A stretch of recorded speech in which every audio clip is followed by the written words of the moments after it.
le mari de ma sœur. Je veux qu'il m'aime. Je veux tout ce que possède ma sœur, sa vie, sa fortune, tout. Mais c'est une femme bien. Pourquoi veux-tu la détruire? Vieil homme, est-ce que je t'ai demandé ton avis? Tu vas m'aider ou pas? Apporte quelque chose qui lui appartient. Quelque chose qui lui est proche. Ses sous-vêtements. Ainsi, tout ce qu'elle possède sera à toi. Fatou avait toujours été une femme discrète. Elle n'était pas du genre à parler trop ou à se disputer avec les gens. Elle croyait au travail acharné, à ne pas se mêler des affaires des autres et à laisser ses résultats parler d'eux-mêmes. En ville, les gens la respectaient pour cela. Elle possédait un grand entrepôt où des marchandises étaient livrées presque chaque semaine et elle gérait tout avec un calme et une assurance de fer. À la maison, sa vie semblait tout droit sortie d'un rêve. Sa maison était grande, propre et paisible. Son mari, Karim, était un homme doux qu'il aimait profondément. Il n'était ni bruyant, ni difficile, ni du genre à manquer de respect à sa femme. Chaque soir, il s'installait dans le salon avec son ordinateur portable, travaillant tranquillement, tandis que Fatou s'affairait dans la maison, s'assurant que tout était en ordre. Pour quiconque regardait de l'extérieur, Fatou avait tout. Mais il y avait une chose qu'elle n'avait pas. Un enfant. C'était une douleur qu'elle portait en silence depuis 6 ans de mariage. Elle ne se plaignait jamais, ne remettait jamais Dieu en question à voix haute. Mais parfois, tard dans la nuit, quand son mari était profondément endormi, elle restait éveillée, les yeux fixés dans l'obscurité. Dans ces moments de calme, son cœur murmurait ce que ses lèvres refusaient de dire. Mon Dieu, quand ce sera mon tour? Aide-moi, s'il te plaît, mon Dieu, j'en ai assez qu'on se moque de moi. Loin de la tranquillité de la ville, la vie au village était complètement différente. C'est là qu'habitait Hawa. Hawa était la petite sœur de Fatou, et elle ne lui ressemblait en rien. Alors que Fatou était calme, Hawa était bruyante. Alors que Fatou était patiente, Hawa était agitée. Elle se disputait, se plaignait et n'était jamais satisfaite de quoi que ce soit. Chaque jour, elle trouvait une raison de crier. Maman, j'en ai marre de ce village. Je veux aller en ville. Je veux vivre avec Fatou. J'ai entendu dire qu'il y avait des grandes filles là-bas. Maman, regarde-moi un peu, je vaux mieux que ce village, tu sais. Sa mère la faisait toujours taire immédiatement. Hawa, si tu y vas, tu vas semer le trouble. Ta sœur a trouvé la paix. N'y va pas, tu risquerais de la détruire. Tu peux rester dans ce village et apprendre un bon métier. Mais Hawa n'était pas du genre à abandonner. Elle continuait à supplier. Elle pleurait. Certains jours, elle refusait de manger, espérant forcer sa mère à accepter. Ce qui avait commencé comme une simple demande s'est peu à peu transformé en pression. Les jours se sont transformés en semaines, et les semaines en mois. Un soir, leur mère finit par s'asseoir, lassée de ce vacarme incessant. Sans dire grand-chose, elle prit son téléphone et appela Fatou. « Ma fille, dit-elle doucement lorsque Fatou répondit, « Je suis fatiguée. Ta sœur ne me laisse pas me reposer. Elle n'arrête pas de dire qu'elle veut venir vivre avec toi. Je n'arrête pas de lui dire que ce n'est pas possible, mais elle refuse de me laisser un peu de tranquillité dans cette maison. » Il y eut un long silence au bout du fil. Fatou ferma les yeux un instant. Elle connaissait très bien Hawa. Elle connaissait son comportement, son entêtement et la facilité avec laquelle elle pouvait troubler la paix d'un endroit. Mais Hawa restait sa sœur. Avec un soupir discret, Fatou prit enfin la parole. « D'accord, envoie-la-moi. Qu'elle vienne. » Mais cette simple décision allait plus tard devenir quelque chose qu'elle aurait souhaité pouvoir retirer. Quelques jours plus tard, Hawa arriva en ville. Dès qu'Hawa sortit de la voiture, elle l'écarquilla les yeux. Elle regarda la maison encore et encore. Bon sang! Cette maison est trop grande. Cet endroit ressemble au paradis. Elle se frappa soudainement la tête du bout des doigts et éclata de rire. « Hawa, as-tu déjà vu le paradis ?» se dit-elle. « Fais preuve de bon sens, oh. » Elle redressa sa robe et sourit fièrement. « Tu n'es plus une fille de village. » Elle marqua une pause, regarda la maison une dernière fois et sourit. « Tu es désormais une fille de la ville. » Shai Hawao. Puis elle aperçut sa sœur, Fatou. Elle courut immédiatement vers elle et la serra fort dans ses bras.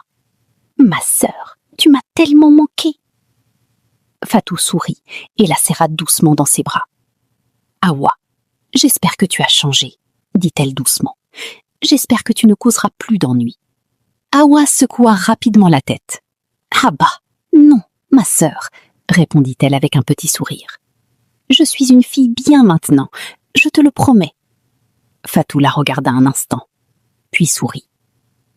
D'accord, dit-elle. Toutes deux sourirent en entrant ensemble dans la maison. Les jours passèrent peu à peu, et Hawa se comportait d'une manière que personne n'aurait pu imaginer. Elle se levait tôt, balayait la maison, nettoyait la cuisine, et cuisinait même sans qu'on le lui demande. Elle parlait poliment, parlait à voix basse, et se comportait comme si elle avait complètement changé. Fatou ne put cacher sa surprise. « Hawa, c'est vraiment toi ?» demanda-t-elle un matin. Hawa sourit doucement. « J'ai changé, ma sœur. Je veux m'améliorer. » Même Karim, le mari de Fatou, remarqua la différence. Un soir, alors qu'il fermait son ordinateur portable, il se tourna vers Fatou et dit « Ta sœur n'est pas comme tu me l'avais décrite. Elle est très calme. » Fatou acquiesça avec un petit sourire. « Oui, je pense qu'elle a mûri. » Les mois passèrent et Hawa resta une fille bien. Elle faisait ses tâches ménagères, parlait poliment et évitait les ennuis. Fatou était heureuse. Elle croyait que sa sœur avait vraiment changé. Mais quelque chose d'autre grandissait tranquillement en Hawa. Ses sentiments pour le mari de Fatou s'intensifiaient. Cela avait commencé le tout premier jour où Hawa avait posé les yeux sur lui. Et c'était exactement la raison de son calme. Au début, ce n'était rien. Juste un regard, puis un autre. Puis quelque chose de plus profond. Elle commença à remarquer la façon dont il parlait doucement, son attitude, et la manière dont il regardait Fatou avec amour et respect. C'était une attention qu'elle n'avait jamais connue auparavant. Un après-midi, Fatou était parti à son entrepôt, laissant Hawa à la maison avec Karim. Il était assis dans le salon, concentré sur son ordinateur portable, totalement inconscient qu'on l'observait. Depuis l'embrasure de la porte de la cuisine, Hawa se tenait immobile, les yeux rivés sur lui. Elle murmura « Regarde-le, regarde comme il est beau. » Elle ne se rendait même pas compte depuis combien de temps elle était là. Quelque chose en elle avait basculé. Elle sentait sa poitrine se serrer, et son cœur se mit à battre plus vite que d'habitude. Elle détourna rapidement le regard, déconcertée par ce qu'elle ressentait. « Qu'est-ce qui ne va pas chez moi ?» murmura-t-elle entre ses dents. Elle essaya de se concentrer sur ses tâches ménagères, mais son attention revenait sans cesse vers lui. Cette nuit-là, le sommeil ne vint pas facilement. Elle se tourna d'un côté, puis de l'autre dans son lit, fermant les yeux, puis les rouvrant. Chaque fois qu'elle essayait de se reposer, le visage de Karim lui revenait à l'esprit.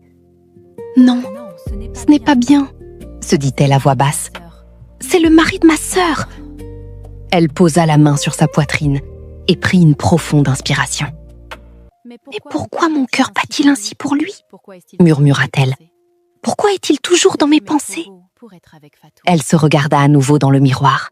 « Cet homme est trop beau, » dit-elle lentement, « pour être avec Fatou. » Elle plissa légèrement les yeux. « Regarde-moi, regarde comme je suis belle, » ajouta-t-elle. « Et regarde ma sœur, elle est juste là. » Elle secoua rapidement la tête. « Oh non, Hawa, arrête ces bêtises, » se dit-elle à nouveau. Elle se détourna du miroir, essayant de chasser ses pensées. Mais ce sentiment ne la quittait pas. Au contraire, il grandissait. Le lendemain, il devint plus fort. Chaque fois qu'il parlait, elle écoutait plus attentivement qu'elle n'aurait dû. Chaque fois qu'il souriait, son cœur réagissait d'une manière qu'elle ne pouvait plus ignorer. Elle essayait de l'éviter, mais en même temps, elle se surprenait à le chercher du regard. C'était déroutant, c'était mal, mais c'était réel. Un soir, elle se tenait seule devant le miroir, fixant son reflet. « Regarde-moi, regarde comme je suis belle. Oui, ma sœur est riche et a réussi, mais elle n'est rien comparée à ma beauté. Je le veux. » Et moi, Hawa, je dois la voir. Le lendemain matin, alors que la maison était calme, Hawa entra lentement dans la chambre de Fatou. Elle ouvrit l'armoire et fixa les vêtements coûteux suspendus soigneusement à l'intérieur. Pendant quelques secondes, elle ne dit rien. Elle resta simplement là, admirant tout ce qui se trouvait devant elle. Lentement, elle tendit la main et toucha l'une des robes. Le tissu était doux et somptueux sous ses doigts. Puis, elle sourit. Ce n'était pas un sourire innocent. Il était lent et plein de détermination. Un jour, tout cela sera à moi, dit-elle doucement. Elle continua à regarder les vêtements, ses yeux passant d'une robe à l'autre.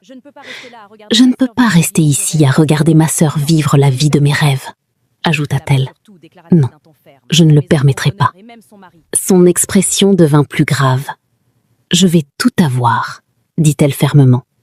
Sa maison, son bonheur et même son mari.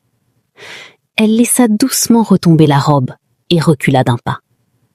À cet instant, sa décision était déjà prise. Hawa ne se contentait plus d'admirer la vie de sa sœur. Elle était prête à s'en emparer.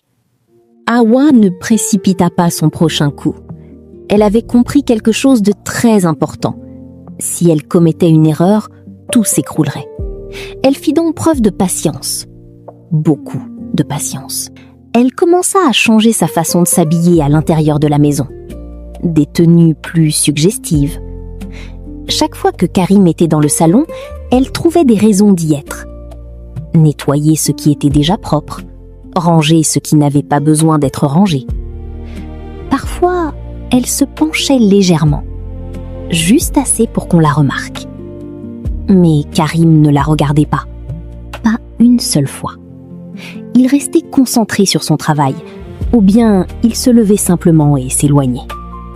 Cela seul commençait à la frustrer. Ne suis-je pas assez belle ? Pourquoi ne me regarde-t-il même pas ? Murmura-t-elle à elle-même un après-midi en fixant son reflet.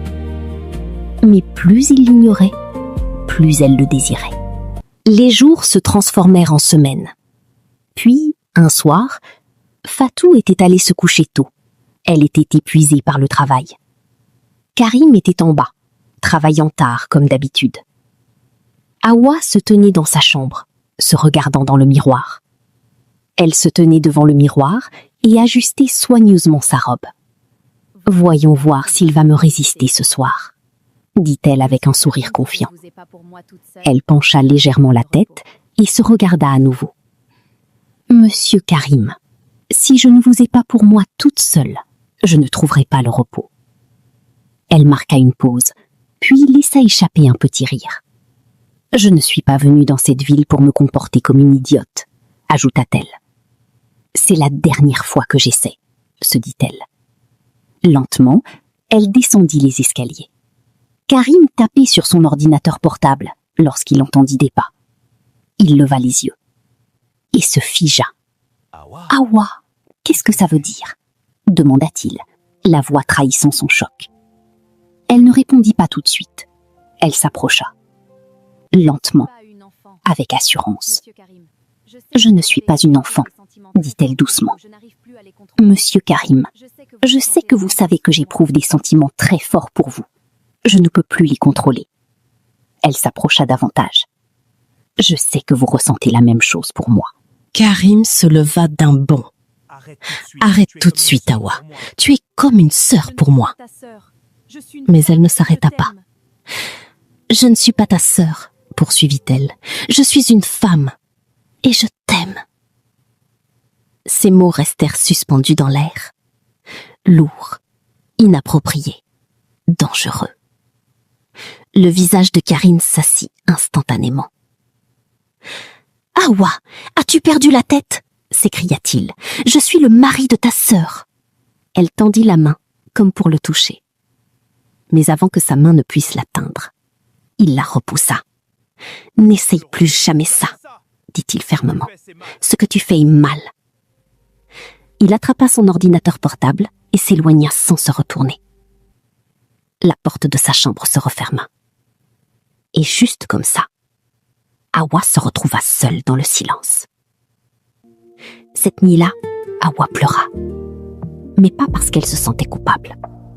Elle pleura parce qu'elle était en colère.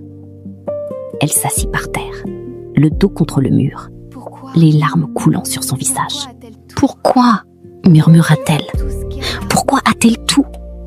Je veux tout ce qu'elle a, » dit-elle. « Je veux sa vie, son bonheur, son mari. Fatou, je te déteste tellement, je te déteste. Je n'aurai de repos tant que je ne t'aurai pas volé ta vie. » Elle pleura amèrement. Et à cet instant, quelque chose en Hawa se brisa complètement. Le lendemain, elle quitta la maison en silence. Elle ne dit à personne où elle allait. Elle marcha longtemps, jusqu'à ce qu'elle atteigne un endroit que les gens évitaient. Une petite enceinte sombre. Elle l'avait cherché sur Google et avait découvert qu'il était l'un des plus puissants. C'était là que vivait le guérisseur traditionnel. Quand elle entra, l'atmosphère lui parut pesante. L'homme assis à l'intérieur la regarda sans sourire. « Que veux-tu » demanda-t-il. Hawa n'hésita pas.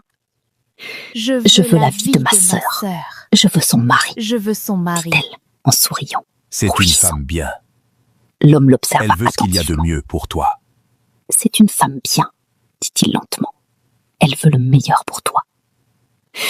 Je t'ai demandé si elle était bonne ou mauvaise. Occupe-toi de tes affaires. Tu vas faire ce que je t'ai demandé ou pas ? Lança Hawa d'un ton sec. Son regard n'avait plus rien de doux. Il était envahi par quelque chose de plus sombre. « Tu vas m'aider ou pas ?» cria-t-elle à nouveau. L'homme soupira. « Apporte quelque chose qui lui appartient, » dit-il. « Quelque chose qui a été près de son corps. Ses sous-vêtements. »« C'est tout ?» dit Hawa, désespéré. « Oui, pour l'instant, » répondit le vieil homme. Sans perdre de temps, Hawa partit. Je viens te chercher, ma sœur. Prépare-toi.